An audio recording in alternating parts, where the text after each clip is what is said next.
Let's celebrate International Women's Day by talking about some women's nonfiction reading options. In memoirs, I'm a big fan of Wangari Maathai's Unbowed. She is a Kenyan woman who was an environmental activist, political activist, Nobel Peace Prize recipient, first East African woman to receive a PhD in biology. This woman had an unbelievable amount of willpower and the ability to withstand so much adversity in the form of threats from her government. She was arrested, she was beaten and hospitalized, and still she persisted. She would not be scared away, and she accomplished so much, especially in the area of environmental stewardship in Kenya. I'm also a big fan of Elaine Pagel's work. She is a religious historian and has published several nonfiction works in that field. Her memoir, Why Religion, really resonated with me. She lost a child to a prolonged illness, and then like a year after that, her husband died in an unexpected freak accident.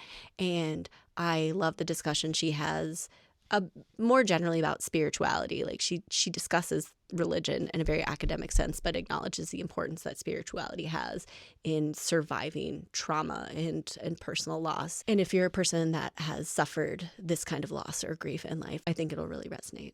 Like any history nerd, I have a World War II obsession. Last month, I read A Woman of No Importance, which is about Virginia Hall, who was an American spy for the British government in Vichy, France during World War II, who was better at her job than all of her male counterparts. And because of her success, they made an entire class of special operations executives, 39 women, became operatives in that organization. And that is written about in this, which is on my TBR for this month.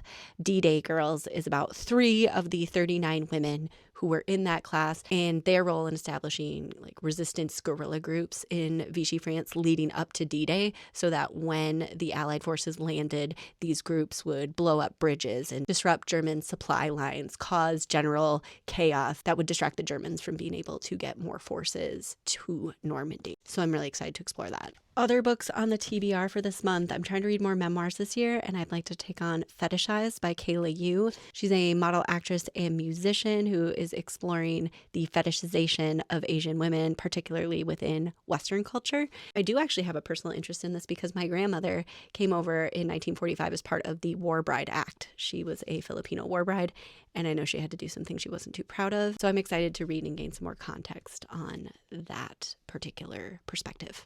I'm also going to read Mistresses by Linda Porter. This is kind of a collective biography. I think about half a dozen of the mistresses of Charles II of England. Charles II is the English monarch I would most like to party with. He had a great appreciation for smart, witty women, and I'm really excited to dive into this.